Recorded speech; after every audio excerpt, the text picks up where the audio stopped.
followers? Very, very street urchins. You are one of them.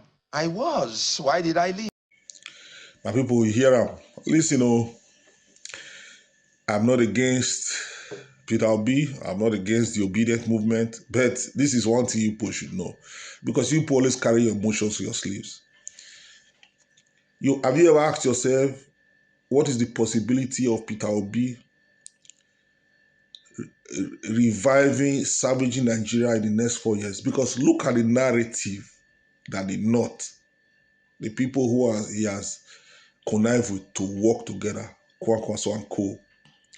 The narrative they are already skewing right now is that Peter Obi has agreed to do 4 years.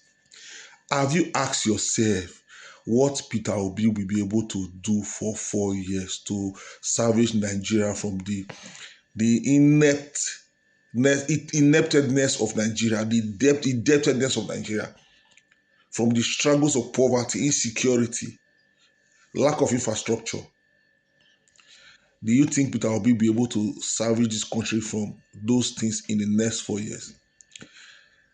The people who is conniving with or colliding with are already, skewing the narrative that he has agreed to do 4 years. So the implication is that before Peter Obi is even done with 2 years, there's already, just like we saw we are seeing in Tinubu's government, when it was already 2 years into the government, they started campaign. That is what is still going to happen. I just don't understand how Nigerians don't even think beyond their nose. I understand why, the great legend, Kenneth Okonkwo, was saying that, these Gen Zs and their, it might not be right with the particular tag that they put on them, but, these are people who they carry their emotion in their sleeve and they rationalize things with emotions instead of it to be constructive and look ahead, So the implication is the North is already planning for 8 years, just wanting to use Peter Obi to shine. That is what they are doing. This party, that is the essence of it, because they know the charisma and the movement Peter Obi carries. They're just bringing him into every single party to see if they can use it to shine for the next 4 years. If he wins, I doubt that. So sometimes we have to rationalize things and look at the things the way it is. You ask yourself, another question that was raised in the discussion that Kenneth Okonkwo had with Shehu was, he was accusing Peter Obi of being a political scam, or what name do they call it?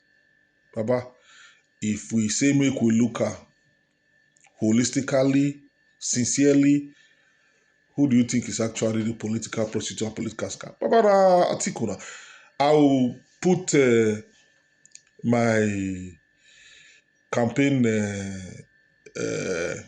history on the screen so that you guys will see. I campaigned for Atiku during the last election, and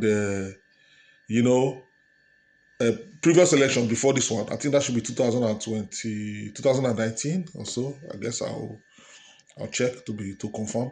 I campaigned for him. You can see it on the screen. My campaign, support and all that for him. But at the end of the day, I realized that when Atiku decided to campaign again against Wike in the previous PDP convention, and I saw that his life ambition is just wanting to be the president, just like what Buhari did, and at the end of the day, look at what he gave to Nigeria.